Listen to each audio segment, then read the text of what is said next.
Hey there, welcome to SharkCast Pod, a podcast dedicated to the greatest sporting club in the history of the world, the mighty Cronulla Sharks. Always point to the wrong side of the jersey, Josh, but it's over here for people who are watching. This is SharkCast Pod, brought to you by the legends at Dyson Logistics, the Royal Maid Yacht Club in Port Hacking, and Jason Hawes at Cripps and Cripps Real Estate. We're all rugged up on this Wednesday morning for SharkCast. Been around since 2015. Some OGs right here, one as a original creator, the other as an original consumer, and now part of the family, has been for a long time. Mr. Josh Bolling, welcome to the show, my friend. You're all rugged up, got your beanie on? Yeah, it's a little chilly. It's a nice day, but a little chilly, but got to keep warm. I don't want to get sick these days. You say that wearing a T-shirt. Yeah, I'm a hypocrite. Yep. I didn't say that. Whoa. This has gotten off to a heavy start. We are here to talk about all things Cronulla Sharks. Of course, thanks to everyone who's been in touch. We'll get to some of your mail shortly at SharkCast Pod on the socials, sharkcastpod@gmail.com on the emails, etc., etc. The merchandise is out there, rugbyleaguemerch.com. Not sure what else I'm leaving out of the intro because we're winging this, but this is SharkCast Pod. We love having you here. And we got a big game coming up in just over 24 hours, which is super exciting. But to get us there, Josh Bolling, we are going to talk about the last few weeks. We haven't spoken to you for a little while, so must be happy with the performance on Saturday night against the Broncos. Yeah, really happy. I guess I probably saw it as a bigger win than a lot of the crew did in the chat. I was really impressed, and I thought I did call it a famous win, like you said, with Kieran, because I thought it was backs against the wall. It was no one expecting us to win a place we don't often win against a team we don't often beat without our best player. I know the Broncos without two of their best as well, but I think losing Nico means more to us than them losing Walsh. And I just thought the team, every single one of them, to a man, was incredible. I couldn't fault any of them, and just so proud of them, and we've get the season back on track. Yeah, I think the only reason I hesitated at what you said, and I've come around to it, is that I didn't think we were ever kind of out of that game. Even at 12-4 down, I thought we're playing well, the stats look good, we just need to sort of have a bit of luck or whatever go our way, which it did. Not so much luck, but the hard work turned into good fortune. And but I'm with you. It was great. It was a great way to get the season back on track, because if you lose that one, it's 3 in a row against 3 pretty good teams. And then people are like, oh, I thought you could beat good teams. But we can. We've beaten 6 out of the 7 of the current top 8, not including ourselves and Penrith. Some other top 8 guys along the way, I think, as well. So we're in a really good place. One more job to do before we take the bye. It's going to be a tough one, which we'll get to against the Dolphins, another top 8. Is that they're a top 8 team? Yeah. Yeah, they're top 4 at the moment, I think. Yeah. So it's an important week. Short turnaround again. We've had 2 of those in the last couple of weeks, but the team's ready to go, ready to rock. The Brisbane game, yeah, I loved the urgency. I loved the dedication to the game plan. A lot of the stuff that happened, Josh, was just from our persistence. I mean, you look at the Blake Brayley try. Just there were 5 guys chasing that kick, and old mate spills it. Talakai to Blake. There's a number of other guys there that could have got it. That was all just from pressure on the kicker, doing the simple stuff which we often talk about, and it pays off. That's proof that it pays off. It's one example of the proof. We saw big Royce Hunt come on the field and just dominate. We'll talk about Royce a bit in the episode, but who, aside from Royce, impressed you? I mean, I'm with you. They all did a job, but did anyone scream out to you as another contender for man of the match? After watching the game, I've watched it twice now since watching it live. I thought Blake Brayley was absolutely incredible.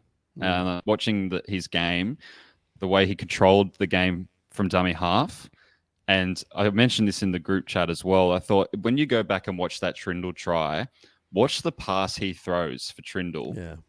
It is like a 20 or 30 meter pass on his chest, on the front foot, that gives Trindle the space to get in through that gap. And like that is not a pass that people can just throw. That is, we always talk about how good his service is, even when he hasn't been playing well. But man, that pass just is incredible. And I actually don't think he's getting the plaudits he deserved. His defense was really good. I know he got Yeah.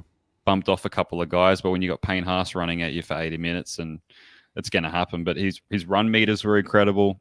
His ball playing, getting out of dummy half, bringing his forwards onto the ball. I thought he was one of his better games of his career. Yeah, that reminds me, Josh. Yeah, thank you for reminding me. We do have 2 interviews we're going to play at the end of this episode. If you're watching on the YouTube, you're probably not going to hear it. I might need to add that to a YouTube. That's an admin thing. If you're listening, stick to the end. We've got interviews with Blake Brayley and Tall Tom Hazelton, and we talk a bit about that with Blake. It's a really good interview with Blake, probably our best one so far. So stick around for interviews at the end of the episode. I'm with you. I thought he was great, and I mean, it's hard to single out guys because they're all just terrific. I thought Britt and Nicker had a return to form, and there are a few things there which we've spoken about in the first few episodes of the week where he can improve on, but overall, it was a big improvement for him. Run meters, amazing tackling, and a general presence out there, which I thought was missing for the past few weeks. Yeah, I think a lot of what he does in defense goes unnoticed because he does the stuff that isn't flashy. I don't think he's had a great season by any means compared to last year, but I think he does a lot of cleanup work.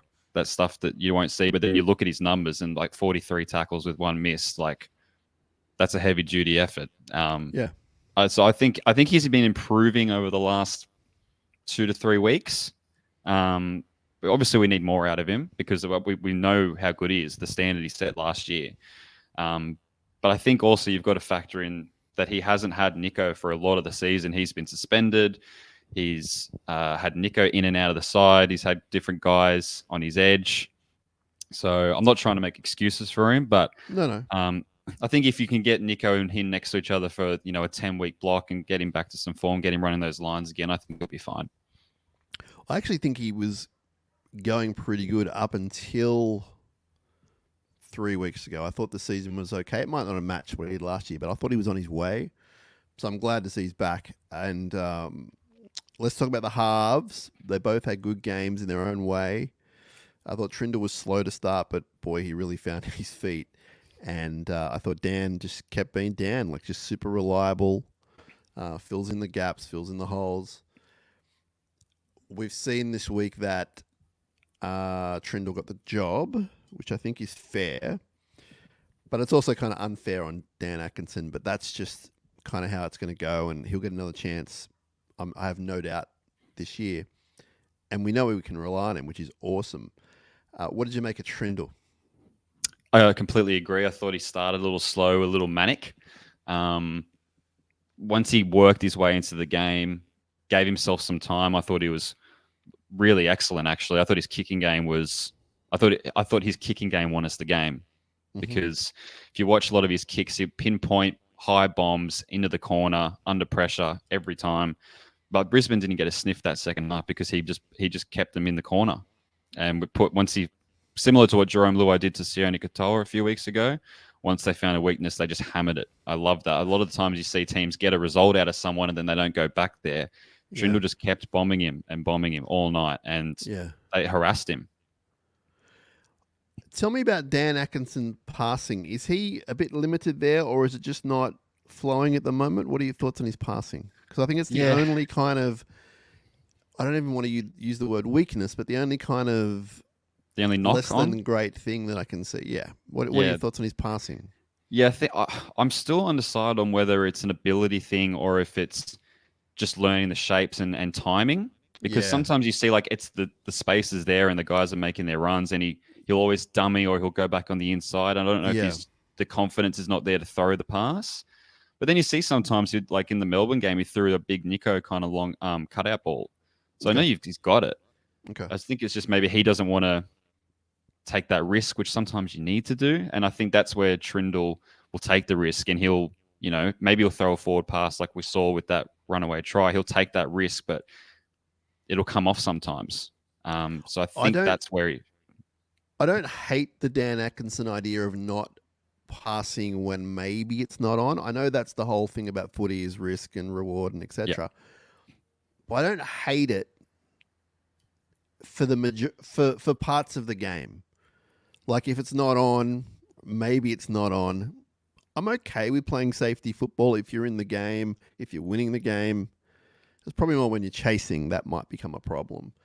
But that's I'm glad you said that because I sort of thought that I couldn't get the words out to say it during the week. But I think there has been times when he's gone, say, left to Talakai, and Talakai's maybe a meter away from where he should be, but we know he can run onto it, he can catch, he can do all sorts of stuff, and he won't pass it.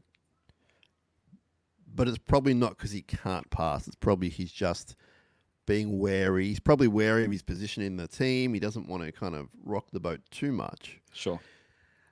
But we sort of thought that it would either be number 6 or 18 for him, and this week it's 18, and that's a bummer for him. But, man, he's won so many fans, and he'll be back at stages throughout the year. So it's not the last you've heard of Dan Atkinson, that's for sure. I love the fact that Toby Rudolph started and dominated. It gave Tall Tom a rest. He could come on at a slightly less intense time. I spoke to him about it in the interview here at the end of the episode, and he mentions things about that. But I thought Toby did a great job. I thought Kafusi, again, not the hugest stats, but I thought he played with a physicality that I haven't seen before. Maybe if you watch it again, watch it closer, he's really bringing some heat to his game, and that was a huge criticism of his for a while.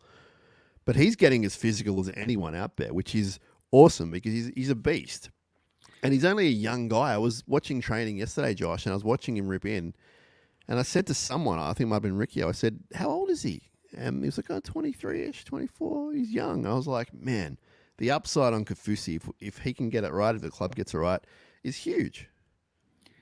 It's interesting you said like the stats never read amazing for him. No. But on the eye test, it always looks impactful. And I think that's what's more important is that he might only have, 7 runs for 80 meters. He averages about 80 to 90, but they're good 80 to 90 meters. And he's one that really locks up our middle. He doesn't miss many tackles. He doesn't really make any errors. I know he threw that silly forward pass, but he doesn't really make mistakes. He's just a really solid front row, like starting front row for us. And I think that's all we need when we've got that. You want to take the sting out of the game. He doesn't need to be Adam Fanua-Blake. That's not him. No. We just need him. Someone's going to make their tackles, give us 80 to 90, 100 meters a game, and then we bring on our impact. That's when we go up the next level. So I think he's doing a really good job. Really surprised, actually. I loved after he threw that unnecessary forward pass, and the game was done. Like I was confident that we'd won the game, but it was unnecessary. It's unnecessary for him to do that at any time, but especially at that point. First tackle off a scrum, maybe with a minute or two to go. But he looked so annoyed at himself. He looked like he was going to eat himself. He looked so upset. So he'll learn from that. I love that though. Was it against Parramatta when Iro missed that tackle? And he looked genuinely, emotionally annoyed at himself, and he'll learn from that. And I know you can fake that kind of stuff, like, I forgot to hit record on the podcast. I'm so annoyed at myself. Am I annoyed at myself, or am I going to learn from this? And I think those two guys, hopefully, moving forward, it could be proven wrong, but hopefully moving forward, they learn from those errors, and that's why you can cop them, especially two guys like that who are pretty young in their career. So big upsides to those guys coming through the ranks. All the forwards were really great. I know there was a bit of criticism about Jack Williams, but he was I can't really believe that. Strong. I can't believe that. People are a bit, I'm going to be nice here and say emotionally charged with their thoughts and their internets sometimes. But again, Josh, the thing about that was it might have been the play of the ball, it might have been the spilt ball, whichever it was from Jack. The next set, within a tackle or two, he created a tackle turnover. It was off the kickoff. He made up for it. So if he wasn't doing that and he continued the errors and was making 40 meters a game and missing 10 tackles, you'd be like, you're out of here. You're off to the Raiders. No. He's like one of our best players, genuinely, and has been for years. So hopefully they get the deal done. But yeah, the criticism, oh man, the criticism drives me up the wall about some of these guys. But the forwards were great. And let's talk about him. Big Royce Hunt, friend of the show. He really stole the show in a very short amount of time, and I was just super happy for him, super impressed. It turned the game. I think if he doesn't play like that, do we win? Maybe we still win, but it made it a lot easier. I don't think we do, because you Right. watched every run that he made. He only made 6 runs, right? 6 tackle busts for 6 runs, which is wild. But every run that he made directly led to good play from us or tries. So that the pass from Blake Brayley I was talking about, Trindle, is completely set up by Royce Hunt carrying 3 blokes and nearly scoring himself, Yes. which staggers the line, drags everyone in, and gives Trindle the space out wide. Yeah. So without him, does that try happen? I don't know. I mean, butterfly effect, right? Good Anything point. could happen, of Good course. Point. But good point. I thought he was incredible. His impact. Not every player needs to be a 50-minute, 60-minute, 200 meters. Like, you need guys like this who come in and just absolutely rip and tear for 10, 15, 20 minutes and change the game. And that's what our bench does. We don't, like, Tuku had to pour. Played 9 minutes, but played a really good 9 minutes. Yeah. Like, remember they made a break when he was in the middle, and he was the one that ran down and chased the guy. I can't remember who it was, but he chased him down and tackled him one-on-one. This week we've got Hamlin Welly returning in the spot of Tuku this week. So they just keep rotating these beast-like guys, and because of match fitness, Hamlin Welly will play short minutes. But he's going to rip and tear, give you everything he got. So between him, Hunt, and Tuku, say 2 of them play, 1 doesn't each week, however they want to do it, you've still got that same game plan and style of game happening. So it's really working well, and it changes the game. And when they do it right, it is just devastating. And yeah, Royce Hunt was great. It did coincide with not alleged reports, but reports that the club had been in touch with him saying that he could look around in the future, not for now, but in the future. So that came out, and then he had a huge game. Now, you do the math. I'm not here to say he only played well because of that. I don't think it hurt that was out there, and he was like, well, maybe I can prove a point here to whoever. I was at training yesterday. He was in a jovial mood. The boys were in a jovial mood. Don't take that the wrong way. They were training their butts off. Once training had finished, Ronaldo was yelling out to the world that Hunt had signed with Souths already, the world being the media who were there. It was a joke. So they're making light of that situation, and he is too. But, I mean, if that's what it takes to play awesome, then I don't care. Just play awesome. We'll see what happens with him in the future. I don't think we're close to a decision yet on that sort of thing with him, whether it's the club or whether it's him, but who knows what's going to happen. We'll see. I did find it interesting, the fan response, Josh, to him playing like that and saying we can't let him go based on 20 minutes of his career. No bigger fan than Royce Hunt than me as a player, as a person. But I'm not going to make a decision based on that, and neither is the club. Does it help? Absolutely. Absolutely it helps. Go do it 10 weeks in a row. Well, he's done it probably 3 weeks in a row. He's been good. He's been really good since he's come back into the side. And people say it could be, because contract talk, but these guys pride themselves in their performances, and he was out of the side for a while. So it could just be a simple matter of, I don't want to lose this spot again. I have to play well. I have to lift, because all these forwards, man, someone's missing out every week. Someone good is not going to be picked when they're all fit. And so, we've seen him, as you say, get better week on week on week on. So I'm not surprised that was the result. I'm just saying that given the reports that were out there, it was interesting timing, not unfortunate timing, but interesting timing that was the result. And there's always been that kind of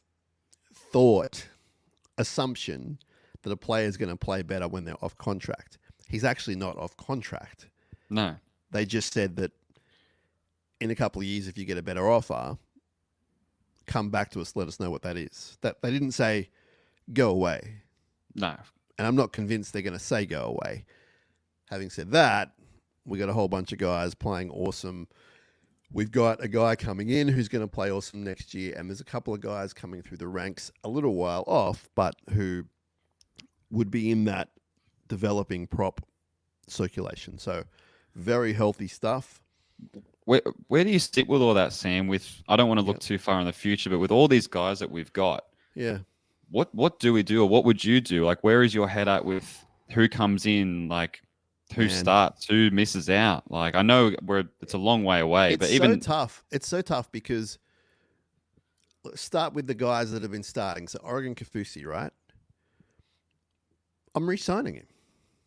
Like, I'm not going to throw the bank at him, but whatever he's on, he's going to stay on that. And usually you get a bit more, right? I'm signing Tom Hazelton.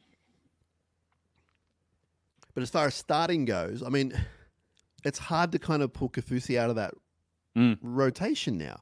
Hazelton, I can see. I could see him being a benchy, knowing that he can do the job if needed. Fonua Blake's going to start.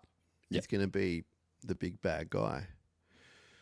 Then you have Rudolph, who, when fit, when healthy, is great. Like he's been great all year, a bunch of last year too. Hamlin Welly, when fit, and he hasn't had a lot of success there lately, devastating. Tuku has the world at his feet. He's a way off, but the world at his feet. Who am I leaving out? Jack Williams does a number every week. Like it's... I don't have an answer for you, man. Sifatalakai. I don't have an answer for you, right? But maybe that's where the club is thinking that, well, Royce is going to have to re-sign at some point. This is what he's on. This is what someone else is going to offer him. Maybe that's the thinking. Well, we can't compete with whoever, you know. So I don't have an answer, man. It's tough. It's super tough. I think because I was trying to work it out, and I think I even said it on one of the shows that if you have, for example, a Tuku versus Hunt as to who you're picking, who you're staying, I'm almost leaning towards Tuku because of the youth and the potential. Now, for all I know, he may not get to the value and worth of what Hunt will become. But Hunt is late 20s. 28. There's still, he could have a 4 or 5 year career at least. Like, I'm not shortening his career. And props do get better as they're older. But if Tuku's this good at age 21, 22, whatever he is, then you sort of have to do that kind of math and go, well, he'll probably be a bit cheaper. There's more upside in age, in ability. He's a freak as far as specimen goes. So that's how I'm sort of looking at it. It's like, well, Hunt will give you what he's got now. The other thing is, Josh, they're all going to lift when Fonua Blake gets here. Exactly. So imagine Royce Hunt in January next year ripping and tearing and training with this guy. Like it's, I think Darren Mooney probably needs more money because, like, geez, what a job. Yeah. How are you going to work that one out? But yeah, it's a great problem to have. It is a really good problem to have. So I don't think they all fit eventually. We might see a Smokey. Like you might see, I'm just picking a name out of a hat. You might see a Toby get an offer from somewhere. Maybe someone in England goes, "Hey Toby, I'll give you twice what you're paying." Like, I don't know. The Warriors might come back and go, "You know what? We need a prop." So someone might get an offer. It could be Royce. It could be anyone that's too good to refuse. Tuku might get an offer. I don't know. Jack Williams might. Jack very well may get a great offer. I think out of all of them, he's the least spectacular of them, but he's as worthy as anyone and probably one of the better forwards we have. But hasn't got that reputation outside of the club pretty much. It's not like other fans are going, "Man, that Jack Williams is awesome." It's like, which will work in our favour to keep him, I think. Absolutely. I think a Canberra or just a smarter team. Like I don't think like a West Tigers or anyone, but I think even like a Storm. Like there is obviously people working in clubs who are phenomenal at what they do and know so much more than you and I. I'm not saying people don't see him play, but everyone's talking about Royce Hunt, and they should be from that weekend. No one is talking about Jack Williams. That's the comparison there. That's what I'm trying to say. No, I agree. It's interesting, man. It's interesting. What Great. Go on. What about the skipper? I'm running out of things to say, dude. Yeah, what can you say? I know you're the original McInnes man on our team, but I'm edging you out. I'm knocking you out. You're off the train, man. I'm driving the train now. Like it's everything. It's the performance. It's the way he carries himself. It's the way he talks. When he talks about the club, I get emotional. Was it the press conference just gone? And they asked him about Origin. And he said something like, I'm focused on the Sharks. It's an honor for me to be in this team. And I've got chills just saying it now. Honest to God, I've got chills. Yeah. It's exactly what I want to hear from a player and especially from my captain. But then he backs it up on the field. He was great. Again, I think he played a huge role in us winning that game. Just having him there, his presence, what he does in the middle of the field. There was no doubt he was going to play. There was no doubt. But just another great performance and, career best form. He's had a long career already and career best form. And, people are starting to wake up to him. I'll say that. We got to re-sign him, right? Well, what's the sitch there? He's got one more year after this. Yeah, he'll re-sign. We got to keep him. That won't be a problem. Won't be a problem from club or from him. I know we spoke about it in the group as well, but he's in my top 5 all-time Sharks for me already. And I know that's kind of crazy only after 3 seasons or 2 and a bit seasons, but man. Now, just be careful what you say about all-time Sharks. It can get you in a lot of trouble. We were talking about best Shark signings is what you were saying as well. Oh, that's right. Yeah. But no doubt he is top tier when it comes to signings. And obviously in reality, he's got a long way to go to, I guess, cement himself as one of the greats, one of the all-time greats. But I've got no doubt that if he sticks around, he'll get there. I mean, he's already done such a great job. I love the improvement in him.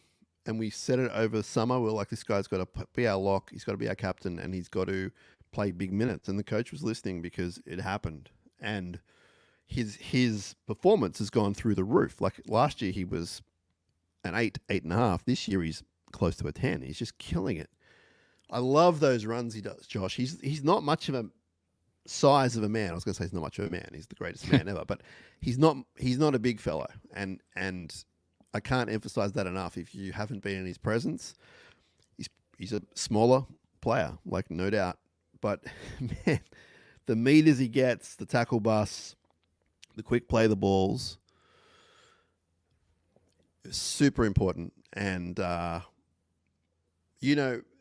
retirement of Dale Finucane was sad because it was so premature. It was 2 years premature, and Dale Finucane means a lot to this club even now, but you see what McInnes has done to fill that hole.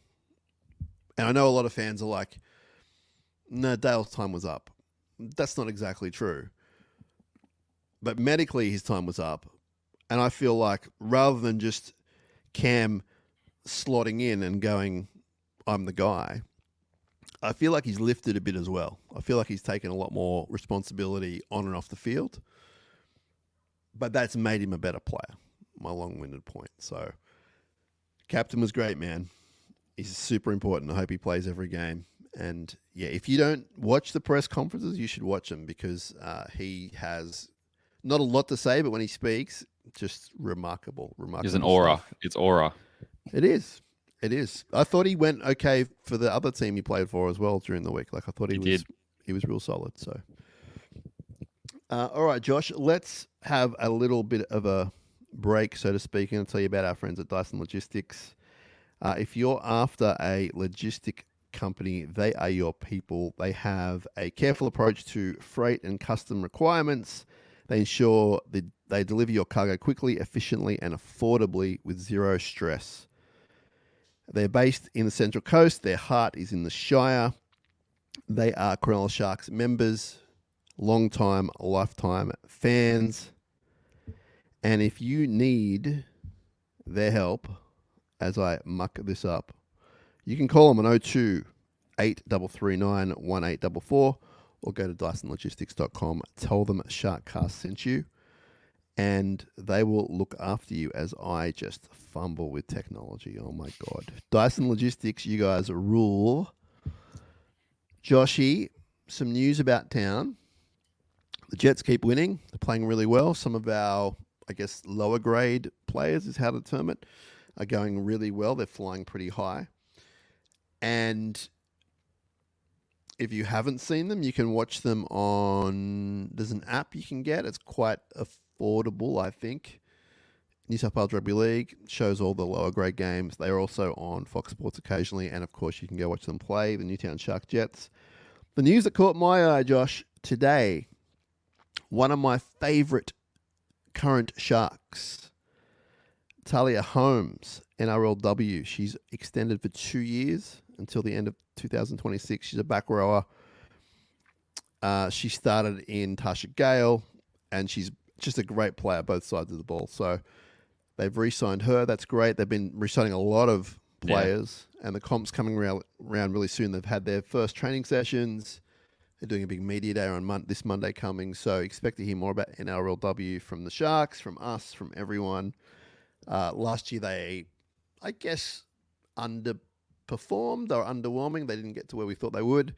I think this year's going to be a really big year for NRLW. So looking forward to that coming around sooner rather than later. But Josh, why don't we hit some of the mail? There is a bit of mail around, and it does cover a lot of the news as well. So we're kind of hitting two birds with one stone. There's some heavy stuff here. I'm going to start with a heavy one from Blake, who's a passionate, regular listener who we appreciate. And he said, I thought I'd get in touch with you regarding some feedback I've been mulling over for a while now. And for people watching, I'm going to stare over here because I'm not freaking out. I'm just staring over here. I know that you will disagree with it. Blake, don't tell me what I know. It's painfully clear now. You ready, Josh? Okay. Nicho Hynes is probably the most overrated player in the comp. I don't hate the bloke. He's a good player, but he's not worth $1 million a season and soaking up so much cap. Now, this was written, I'm pretty sure, after Oregon. Watching last night's game proved to me he doesn't have the mental fortitude to thrive in big games. I hope I'm wrong, but I can't actually see the Sharks winning a comp with him. People will point to the fact he's played less than 100 games at halfback and has plenty of room to grow. But I will point out he's about to turn 28. So he doesn't have much experience at 7. He should have a lot of life mental experience to perform in big games. Unfortunately, this old stat is coming back. I count quite literally one win in 2.5 seasons Nico's been a part of against quality opposition, and that was 3 weeks ago against the Roosters. The best win we've had in a few seasons, the Storm game, came without him. I'd be happy to develop Trindle, who I think has more big game potential than Hynes. Sadly, I've seen enough of him, from Blake.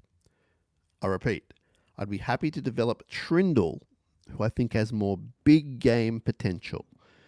So, Blake, we love your opinions. You've thrown that one out there. Let's hear what Josh has to say about that. I think you could probably find every single team in this comp would find a place for Nicho Hynes. I think that's I'd largely disagree with that completely. Sure.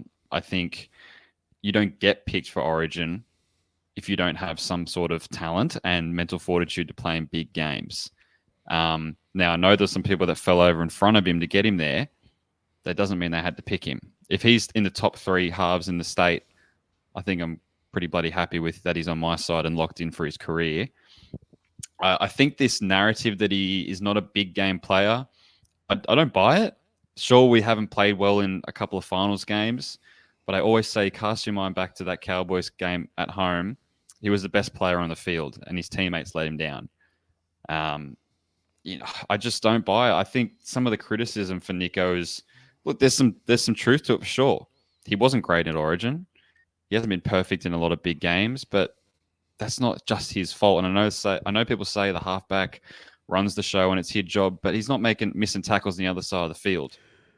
So to defend Blake a little bit, I think his point is more about the money he's on. It's not so much get rid of Nico, but he doesn't think he's worth $1 million a season. I guess that again falls into my point that, like, who else would you spend the $1 million on? Yeah. How many halfbacks are out there that are worth it? I mean, look at the Tigers are running out every week. Aiden Caesar, 32. Apikoris out, 32 as a hooker. Yeah. They've had to sign Jerome Luai, who's a 6, as a halfback on more money than Nico. All right. Well, Blake. What do you think? Well, Blake's narrative is out there a little bit from non-Sharks fans, so that's why I'm very interested in hearing it from him, because he's a massive Sharks fan and he wants the best for the club. I like the fact that he hasn't completely given up on him. It sounds like he has, but I feel like he hasn't completely given up on him. But to my thoughts, I'm with you, Josh, in the fact that we're talking about big games. So I'm thinking about big games in the last 2.5 years. The biggest game for me was the Cowboys game at home. If he wasn't best for us, I couldn't tell you who was, right?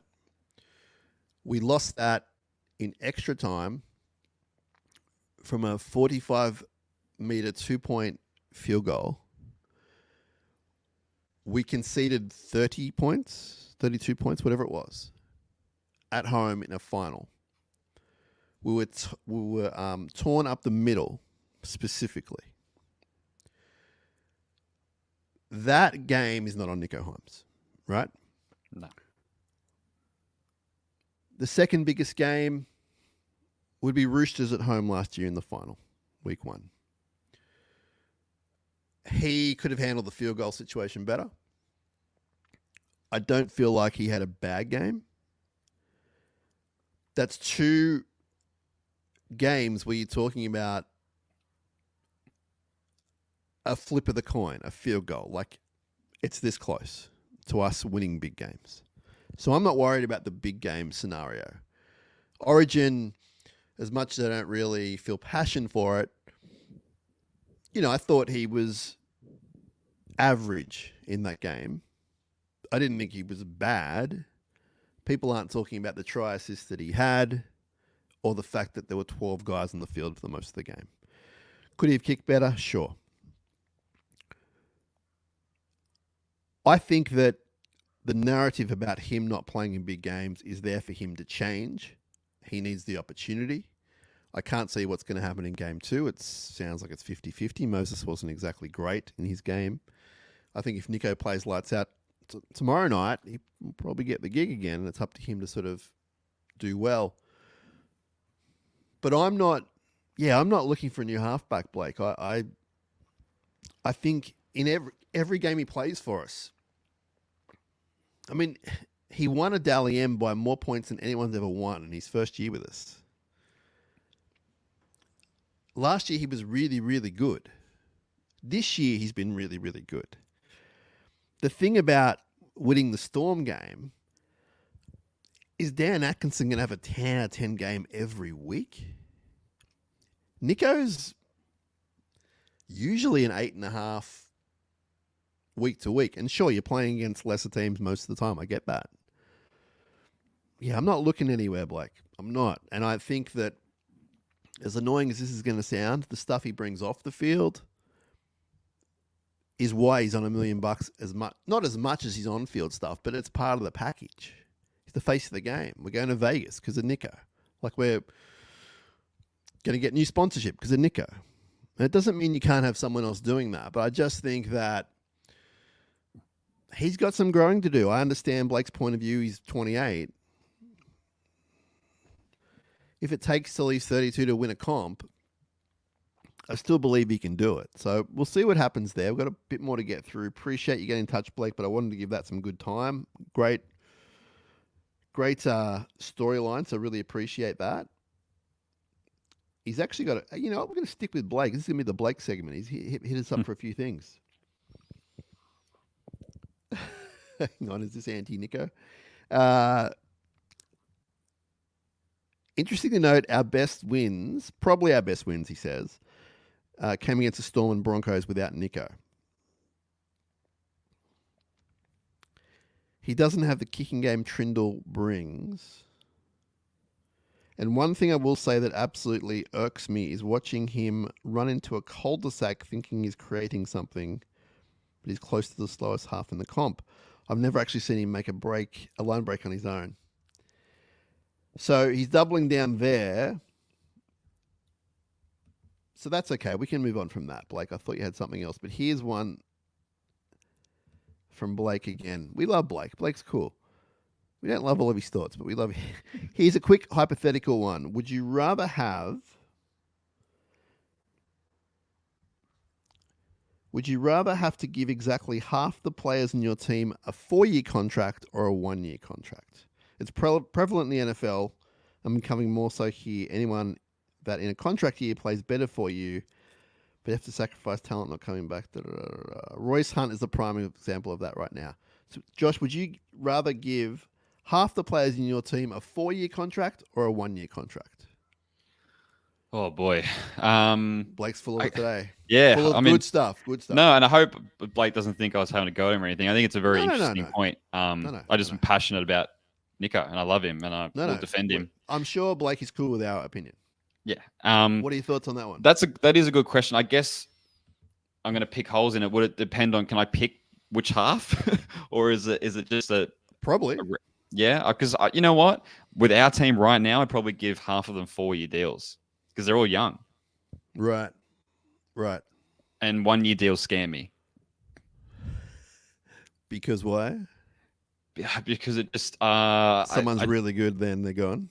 Yeah, they're gone. When if you can get someone, cheaper, like getting Nico for 4 years, in my opinion, on what he got, is pretty good. And if you got Ronaldo on 4 years at 23, it's pretty good. Like all these guys, I think it would be worth the risk, worth the punt. Okay. What about you? That's gone over my head, so I don't have an opinion. I like 2-year deals. That's my answer. Terry's written to us and said, "Hi, team. What a great win on Saturday night. I was lucky to be there with my son and his friend, proudly wearing our Sharks jerseys. We should not underestimate the effort of our boys. It was a massive crowd, finals atmosphere, lots of parochial Broncos supporters. Great to see lots of Sharks supporters too. When the game was over, we started singing the song. It was special and great to celebrate with my fellow Sharks supporters. Everyone played well, but Tricky was great the way he controlled the game. Will Kennedy was immense. From high up in the stands, you could see they were a well-coached professional outfit. Thanks for the awesome podcast. We enjoy listening every week. Up. Thanks, Terry. I like that. From high up in the stands, you could see they're a well-coached professional outfit. And they look like that on the weekend. Like they were slick as. Thanks for being in touch, Terry. Glad you had a good time. Greg says, loving the pod. I listened to the latest about Vegas. If we end up going as a club, they need to do something as a first, like we did with the members jersey having all our names on there. We need a Sharks in the Desert shirt or some sort of apparel handed out for free in Vegas leading up to the game. It would cost the club, but the exposure would be immense. Like a grand final shirt, but with a Vegas theme. Imagine seeing a whole supporter bay in Vegas in black, white, and blue. And he's just speculating. He's not sure what it would cost, yada, yada, yada. But he said it's a good idea for him. I've been listening to every episode. I don't have anything to add sometimes. That's why I don't write in much. But up from the Sunshine Coast, you are my news outlet for all things happening down there. Well, that's lovely, Greg. We appreciate you listening. Glad we can help. Vegas shirt. Josh, what are your thoughts? I think it's a great idea. I think the more you can get your brand out there and exposure is only a good thing, right? Whether a shirt or a scarf or a beanie, like a hat, like something just to get something that people can wear and expose your brand. I mean, why not? I Are think we it's a good talking idea. almost like a Hawaiian shirt vibe, like what's a Vegas shirt, like something in Yeah, well, that? how hot is it there in March? Is it gonna be stinking hot? And you want to wear a Hawaiian loose shirt or It's not stinking hot. It'll be nice. It's not hot. No, I don't mm, think. Yeah, but maybe not a beanie then? but indoors at that stadium, it's normal weather. Like just Yeah, yeah. I think it's something the club. I think there's something the club would already be looking at if they know that they're going. Um, you'd have to think that they'd be doing everything they can to get exposure over there and using this once in a lifetime opportunity to the best of their ability. Maybe they could look to our friends in Vegas, the brothers Mm. who are big fans of the club. They might be able to bankroll 1,000 shirts or something, or whatever Yeah, it is first people are looking first for, a thousand hat or or something. yeah, we'll see what happens. Not confirmed yet, so we'll see what happens though. Stephen says, I was listening to the Bloke in the Bar podcast review of the Sharks vs Broncos. Josh, you're a big fan of that Yeah, I love them. podcast. I quite like it as well. Shout out to Bloke in the Bar. Love the story. Love the story of So cool. the main fella. Like, what a legend. They spoke of the durability of Blake Brayley. He's 25, almost 26, played 123 games, missed one game in the last 4 seasons. He's always been one of my favourites. He cops some fair criticism, some unfair. There's a world in which he becomes our most capped player, certainly our most capped hooker. I thought he was great on the weekend. That's from Steve. And I replied to Steve and I said, I completely agree.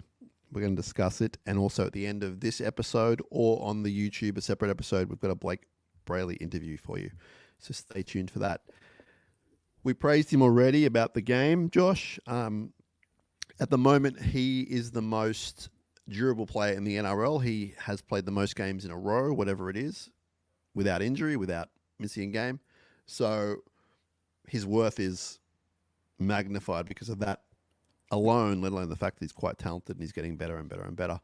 He's becoming a bit of a leader as well. So, yeah, some praise from Stephen there. I mean, we're all on board Blake Island, I think, at the moment. I'm Which is back. I'm back on fantastic. Blake Island. You swam back on. We let you back Yep. on, Josh. Thank I you. had the shark net up. I was like, don't let this guy in. Well, I All let the you on the mean things McInnes he machine. said. I never said anything mean about McInnes ever. That's true. Lee wrote to us and simply said, pray for Nico. And that was post-Origin. No, that was 5 minutes before Origin started. Pray for Nico. Lee knew what was going on. David sent us a funny meme, which I can't really show you, but he said, loving the pods. Keep up the great work. So thank you for that. Reese has written to us. This is interesting. Bit off topic, but not really. Reese said, I don't think I've ever seen anything so polarising as the reaction to Dylan Wright's national anthem rendition at Origin. We've heard the same version of it 1,000 times over. I enjoyed hearing it performed a different way. It seems just as many did, but just as many didn't. What did you think? So, if you're living under a rock and don't listen to this show, Dylan Wright was this year's Australian Idol. He's a friend of the show. He's been on the show a number of times. Dylan's a listener of the show. He's a hardcore fan. He and I go back a little bit before that. So he performed the national anthem at the Origin 1 at the Homebush. Just him and an acoustic guitar. And opinion was divided. And that's never a problem until you cross a line. And of course, many people cross the line because they're jackasses. I think people were a little bit surprised that it was just a guy on a guitar. And I think towards the end, he did one of his trademark soaring vocals, and they were like, oh, what's that? I thought it was really good. I am not a huge national anthem guy, Josh, not for like an anti reason. It's just not, I don't know. I just don't have that attachment to that song, I guess. And But I know when someone does a version I don't like, and that wasn't it. And I really liked the fact that it was just him on his own. He folked it up a little bit. He did something different. He put it on the line, went for it. I thought he did a great job delivering it. And for that, I cannot fault him. I sent him a message the next morning because there was a lot of flack out there, and he actually addressed some of it, which I thought was brave, but also very unnecessary. I said, man, keep your head up. People at the game messaged me saying they loved it. Can't make everyone happy. And he was cool. He was cool.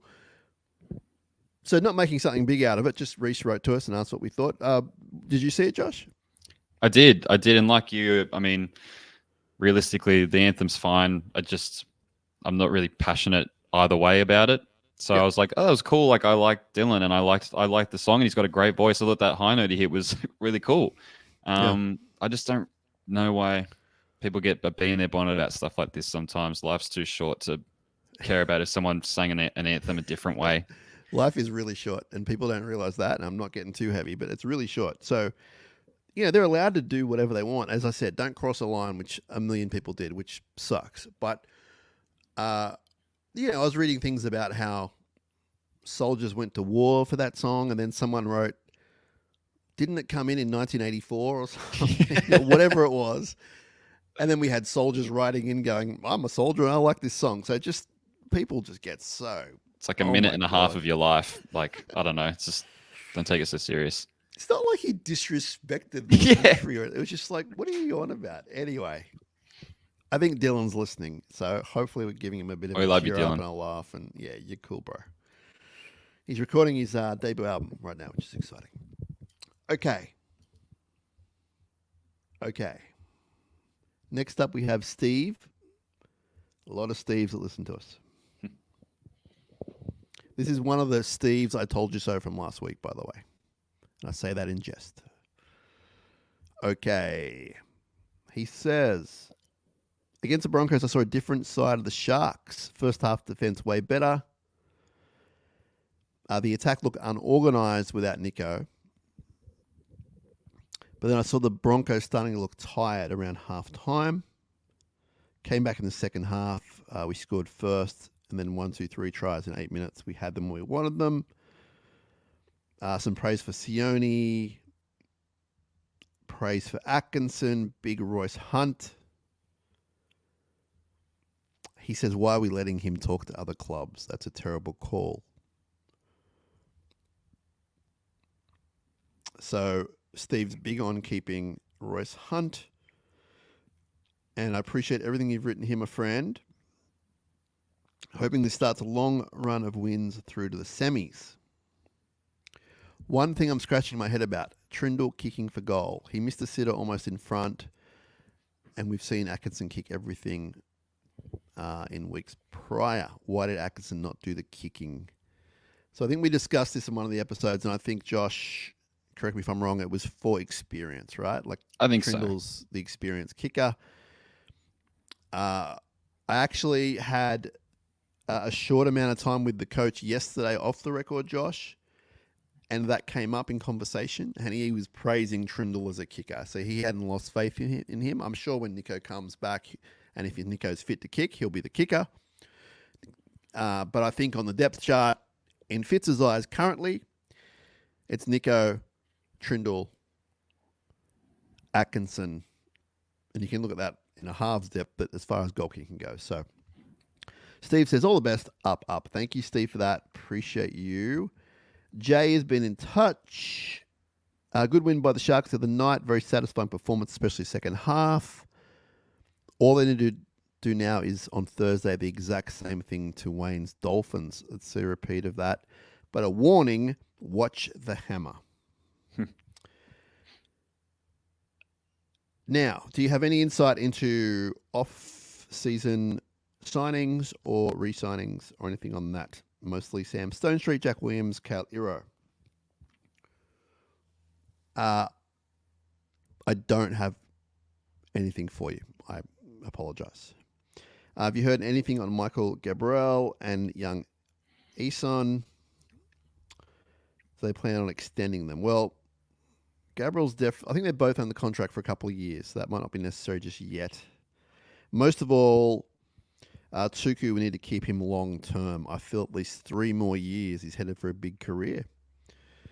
Wow. I mean, I don't disagree, Jay.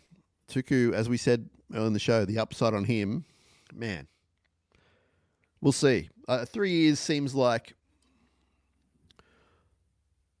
it's not necessary, but we'll see what happens there. I don't have any more information. I apologize on that.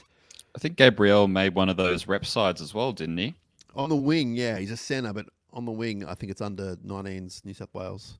Yep. So we'll see how he goes there. But he's a talented young fella, and again, I think that if everything goes to plan, he could be our starting centre down the track. So it's good to see these young guys coming through. Now, another heavy question for you, Josh. This is from a different Stephen. We're exclusively listened to by Stevens.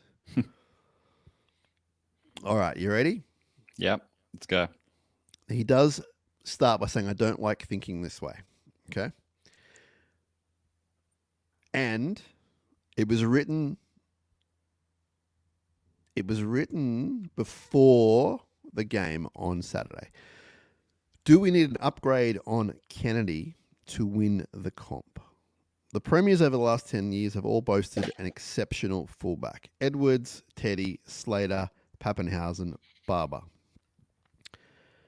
The Cowboys had Coote, who on his day was good, but not at the same level as the others. However, they had Thurston playing for them. I like Kennedy, but I feel we need him to be one of the best. Can he do it? Or does Fitzy need to be the bad guy and fast track the likes of Eason or look externally? I hope I'm saying his name right. Remember, we had a good fullback in 2015 called Michael Gordon, and Flano made the tough call to bring in Ben Barber. Eason is not as good as Kennedy at the moment, but if his potential upside is greater, I don't think we have the luxury to wait too long to bring him in. With AFB coming into the squad, we have a premiership window, but it closes fast. Love the pod. Cheers, Steve. Well, thanks, Steve, for being in touch. Thanks for loving the pod. It's a great question, one that I have an answer for, but it's a great question.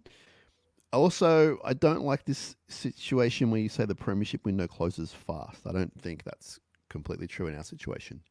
Josh, I'm going to let you answer first. It is an interesting conversation, and it's a thought that I've had myself at times. Because Kennedy's form can fluctuate on the occasion where he has a game like he did on the weekend and he was incredible. And he has games where, the hands aren't right and the confidence is down and, he's not as physically gifted as a Dylan Edwards or whatever. I just think you don't have to have superstars in every single position to win a comp. You need guys that are going to work hard for each other, who are never going to give up, who are talented. Dylan Edwards isn't the most talented fullback in the world, but he works harder than probably anyone else in that team. And I just think, again, you're onto a fairly good thing here. Who out there could you realistically get that's better? And I understand the argument of Eason, but he's a kid. He hasn't been tested whatsoever in first grade, and if going on the logic that our premiership window is now, which I also disagree with, like it could be open for a while. This isn't the time to bring in a kid to try and go on a premiership run. We've got the players to do it now, and especially next year. Let's give these guys a chance to do it and bring it home. I'm open to the idea of upgrading, of course, but I just don't know who else you could get that is better for the money that he's on. I think that Will Kennedy is getting better and better each week, to the point where now he's integral to our team, and all I'm seeing is really 8 out of 10s or more. I think comparing him to Michael Gordon is unfair. Michael Gordon, for me, never reached the heights Will Kennedy already has. He went close from time to time. But I think, and Michael Gordon was older as well at that point. So I think that's an unfair comparison. I don't mind the comparison, but I think it's unfair. I like the fact that you can compare the other premiership winning fullbacks, but I think as long as you have 4 guys in the spine who pull their weight, but then you have a guy like Mulatalo who pulls his weight from the wing, or you have a Ramian who plays out of his skin in the centres, or a Talakai, wherever he is in the field.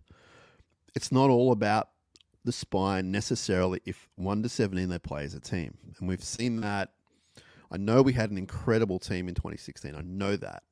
But if you think about their strengths, they played as an amazing team. Do we have a Maloney at the moment? No. Do we have a Ben Barber? Probably not.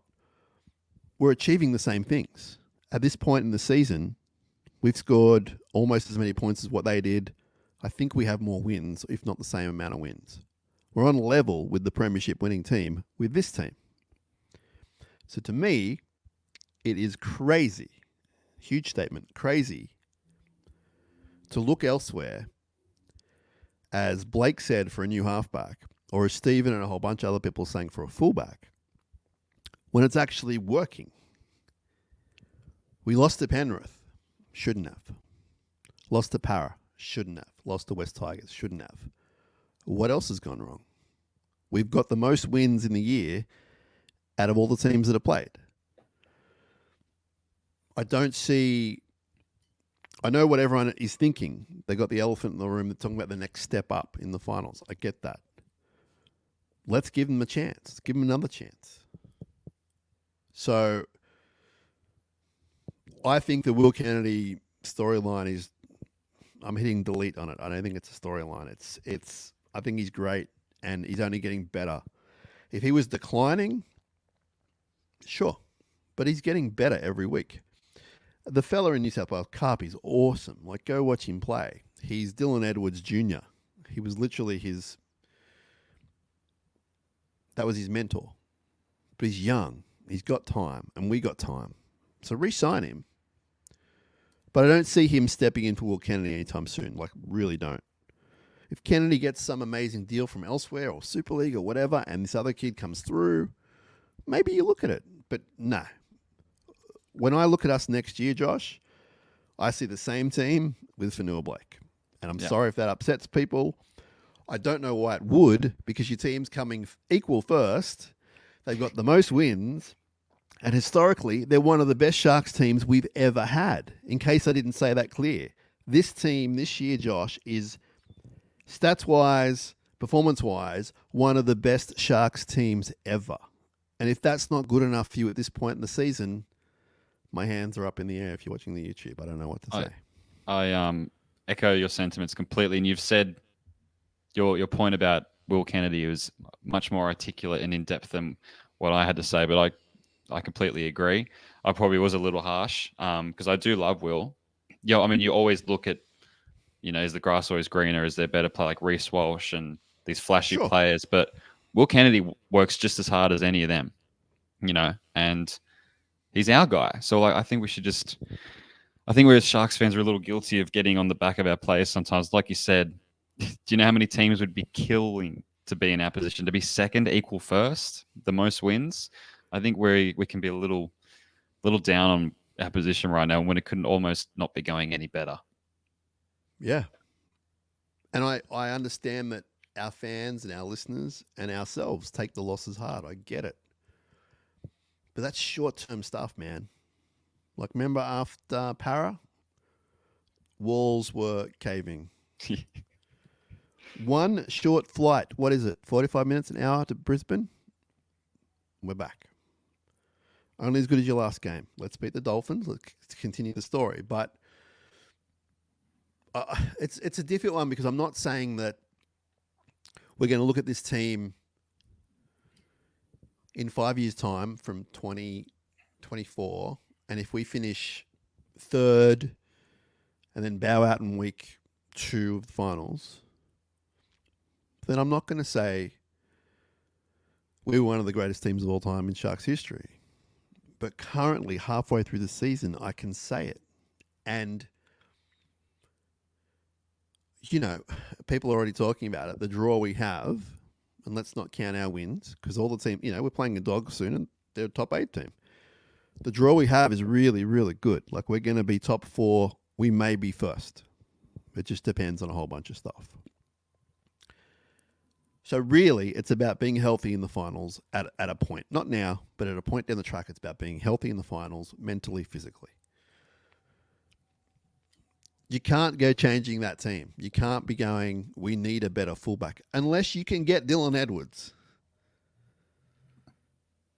Unless you can get maybe Reece Walsh. James Tedesco, maybe. Like, I don't know.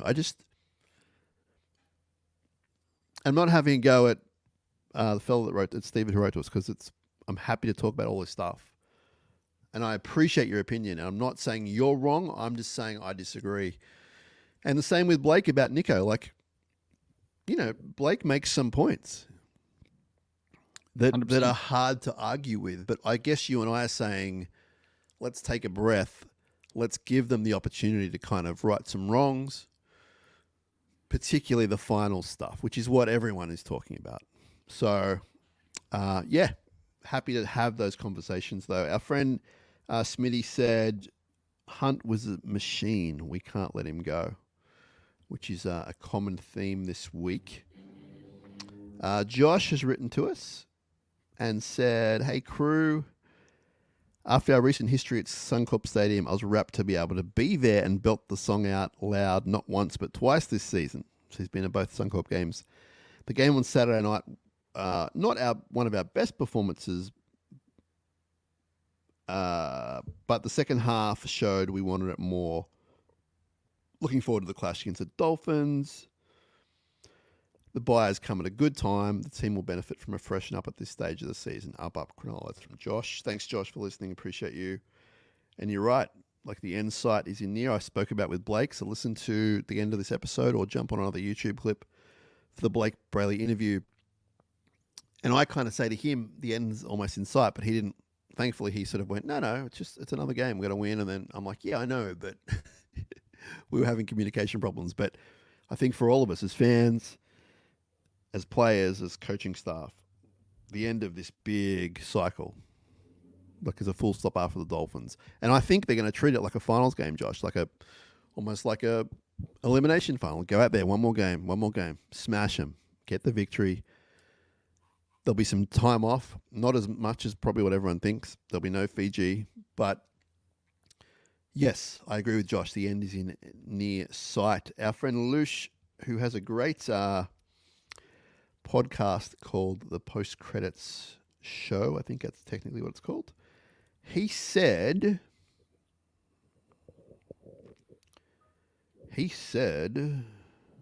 lots of nice things about us in the podcast. So wanted to give Lucius shout out. He said they went with Trindle. I'm not mad about it, but I feel for Atkinson. I think we all kind of relate to that. So that was from Lush. Next up, we had a few comments on the YouTube page I wanted to give a shout out to. Our friend Scott said the second half was awesome. We need to hang on to Royce. So that's interesting. A lot of Royce love there. Josh, I think that might be all the mail. If I've got it wrong, I apologize and we'll make it up to everyone. But I think that's all the mail. I wanted to give a shout out while we're here to our friends at the Royal Motor Yacht Club in Port Hacking. And they have a place called The Galley, which is a great restaurant type food situation, which they have incredible food. I was down there the other week, Josh, watching the game against the Eels. Great place to go watch sport. They turn the telly up loud, not too loud. Great food, great drink, great service, great people, very friendly atmosphere. You can book online if you would like to do that, rmycph.com.au. They've got a membership app. You can call them on 95239300. Just a real good place to go chill, Josh. You and I have done it many times. We'll do it again soon. So we love our friends down at the Royal Motor Yacht Club in Port Hacking. And while we're giving good shout-outs, Josh, let's give one out to our friend Jason Hawes, huge Sharks fan, lifetime member, season ticket holder. And he's at Cripps & Cripps Real Estate. He's been in the real estate biz, for over 20 years. Close to 25, I believe. He knows the Cronulla area, Caringbah, the Shire, inside out. So please give them a call on 0410 417 450. That's 0410 417 450. Jason Hawes, tell him we sent you. Real estate, anything at all to do with real estate, he will help you out if you say you're a friend of ours. And if you're listening to us, you are certainly a friend of ours. Speaking of friends of ours, Josh, we have a big game tomorrow night as we record. I'm kind of excited. Like the Thursday night thing, it's going to be a smaller crowd, which I don't get, man. You know what I do get? Okay, kids, it's hard to go on a school night. My kid's not going. It's a school night. I get it. Not to say that they can't, but some make that choice. But as adults, it's almost like a Friday night. It's Thursday night. It's 8 o'clock kickoff, so you got time after work. Your team's coming equal first. We just told you they're one of the greatest Sharks teams of all time. But at the moment, there's still some tickets available. So if you're thinking about going but not sure, just put on the extra hoodie, come down. It's going to be a lot of fun. It's going to be a great game. The Dolphins are going to bring it, and we're going to bring it.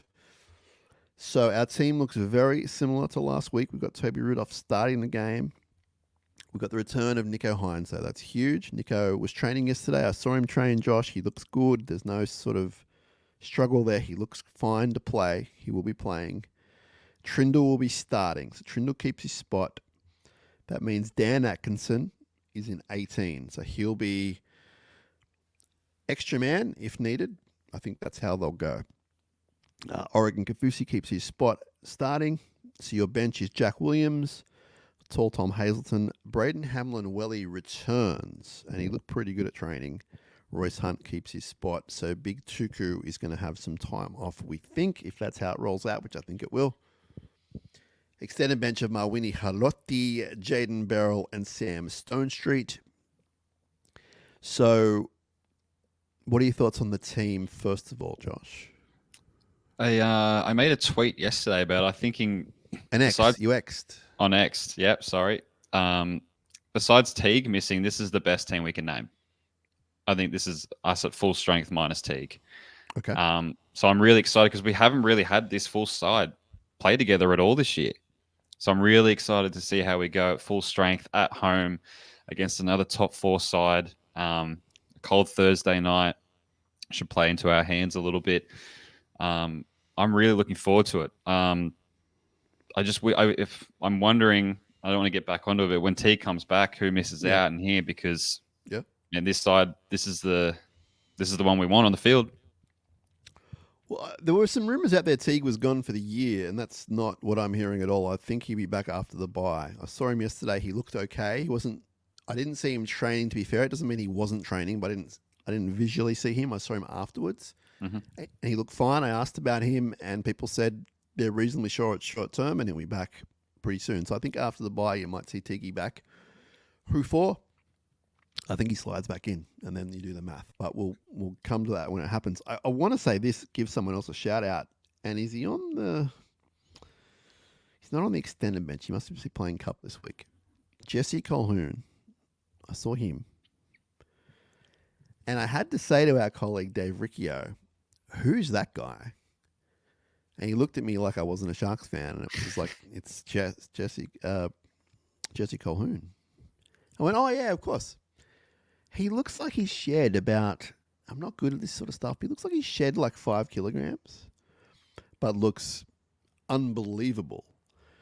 He looks more like a lock than a second rower kind of vibe, like at least more back row than front row.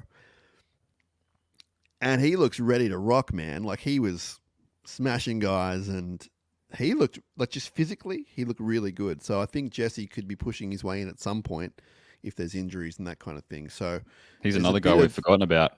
We have on that list. So there's a bit of hope there as well if a bunch of guys fall over. Now, he's obviously less experienced, but he's got a lot of talent.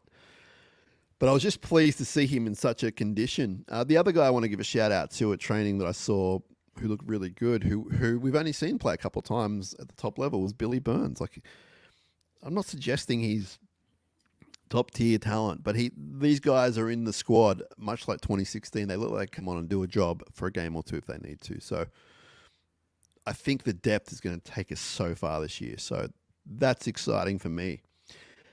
Dolphins have named a pretty good team. They got the hammer at the back with Isako, Avarillo, Farnworth, and Bostock. So that's a pretty good back five. If you don't watch the Dolphins much, it's pretty exciting back five. Physically strong, very fast. Probably a bit faster than us, actually. Their halves are sneaky good. Cody Nikarima is in really good form. And Katoa is just a really strong, phenomenal, young talent. He's from the Penrith Isn't he system. something? He is something. You better watch out for those 40-20s, my wingers, because he's coming to get you. He and Nico both kick 3 each, which is the most in the comp. So look out for the Katoa 40-20s. They're missing the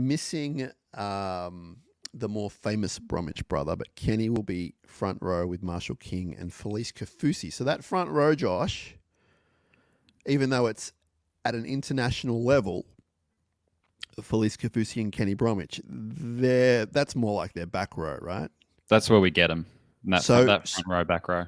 So that's a positive. Even though they're really good players and you take them in your team, they're not front rowers really. So I don't want to put a jinx on it, but I feel like we can get that, as tough as they are. I mean, Felice Kafusi is extremely tough. Jeremy Marshall King's a very, very good dummy half as well. Yeah. This is a good team. The back row doesn't faze me too much, although Max Platt's a pretty good lock. Their bench is Josh Kerr, Mark Nichols, Ray Stone, and Kurt Donohue, yeah. So, 80th man, Oren Keeley is really good too. But Josh Kerr, Mark Nichols, Ray Stone. So you're talking about physically strong guys, more on the veteran side, but they're not bringing the sparkle that our bench will bring. But it's not the worst bench I've ever seen. Like they bring a physicality, but I feel like our bench, if fully fit, will dominate that. So that's exciting as well. But it's going to be a tough one, Josh. It's not. Look, I think we're going to win, but I think it's this week going into it one of the harder teams that we will play in the season so far. They're in the top 4 for a reason, coached by the GOAT, arguably Wayne Bennett. Who typically does well against us wherever he is. It's a good side. I think we can and will win. Yeah. But we will earn these 2 points. I don't think it's going to be something where we're going to put 40 points on. It's going to be a cruise. I think it could be very similar to the Broncos game, actually. Yeah, and I think the team knows that. Like they trained really hard and they were speaking really hard, and they had a lot of respect for the Dolphins, and even the coach was, the coach is pretty apprehensive at the best of times, but he. And when I say that, he's not a headline grabber. He won't say to you necessarily, we're going to smoke these guys, although he did say it about the Melbourne game, which I told you about. But it's the team are wary of a opposition coming into their turf. They need a win. They've lost 2 in a row before the bye. So they need to turn it around. But, yeah, I think I'm with you, Josh. I think there'll be some points in it. I don't think it'll be a shootout, but there'll be some points in it. And we're going to come out on the right end. It'd be a great way to finish this part of the season. Like leading into a bye. It's almost a 6-point win, Yeah. 2 points last week, 2 points this week in the bye. So confidence level will be good. It'll get better if they beat them. We want to stay on top. And I think we'll do it too. I really do. And I think with all the eyes on him, I feel like Nico will take the reins because he needs to for the team's sake, not for Origin or anything else. He just needs to do it for the team and for him, just get some more confidence in him. Club level has been pretty good. Do you count the Penrith game? He shouldn't have been out there, right? No, I find it really hard to even consider it a game he played. He could barely walk. He couldn't walk. Then he got hit in the head. We were getting pounded in the earth. It's out of my mind. I'm not saying that 2 kicks out in the full is because he couldn't walk, but just the whole picture of the lead up, the warm up, the emotion of getting out there, and he knows that he's busted. I don't know why he played. Like, I don't know if it was just like, I mean, I'm sure he was cleared to play. Like, they wouldn't have let him play otherwise. But I feel like he felt like he had to do it. Mm. And there's different rumors out there that he knew he was going to be in Orange and he didn't know. But it's just one of those games where it's just like, you hear people in the media say, "Oh, well, the game before Origin, he was just terrible." It's like, well, he was, but he was barely out there. Like, there was a jersey that said number 7. I'm not sure if Nico was playing, So I'm not too worried about that. I'm not too worried about him.